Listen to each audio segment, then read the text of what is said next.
Des de la terrassa de Cala Xènia es veu el rocam que porta fins a Lloret, la Punta de Tossa i a mà dreta el mar obert. L'aigua remulla els matolls que creixen als peus de la terrassa i fa una dent fins a la cala de l'esquerra, que és la típica de la zona amb poca sorra, molta roca i un amfiteatre de cases construïdes a la muntanya entre els pins. A la cala no hi falta el bar groller per alimentar els banyistes. L'aigua és transparent, tot i que hi ha uns fils de neu que es belluguen ondulants al so de les onades i uns verds turqueses que semblen destenyits de la vegetació. Com més net és el cel, més fosc és el blau i més sensació de roca mineral dona la massa d'aigua de seguida que agafa una mica de fondària.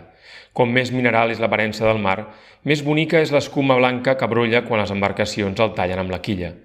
Aquests dies tan clars, et passaries l'escuma per la cara i et veuries l'horitzó, que és una pinzellada de blau pàl·lid i cremós que fa pensar en licors freds i senyoretes sofisticades, d'aquestes que dominen l'art de la conversa i l'erotisme sorentès en les barres de categoria.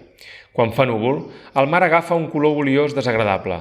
De vegades, el cel queda partit en dues meitats i els núvols semblen un exèrcit de bàrbars a punt d'atacar.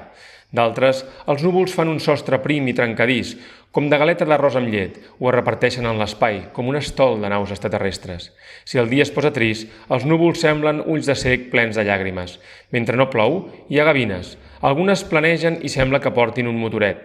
D'altres agiten les ales amb tanta desesperació que diries que han de caure. De tant en tant, un d'aquests ocellots et passa per damunt del cap fent una ombra grotesca sobre la piscina. Els seus udols trenquen la sonsònia de l'ambient, orquestrada per la remor de l'aigua i els crits llunyans dels banyistes, que sempre estan contents.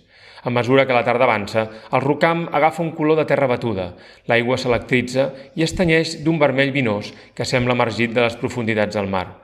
Els colors se saturen, les figures es perfilen, els arbres i les flors alliberen la llum que han acumulat durant el dia i l'airet transporta els seus perfums d'una banda a l'altra. En comptes dels banyistes se senten els ocells. Els sorolls ressonen en un silenci còsmic. Al fons, la línia de l'horitzó es defineix amb tanta perfecció que té valor per ella mateixa i sembla que els vaixells que la travessin hagin de caure en un precipici, com si darrere hi hagués la fi del món.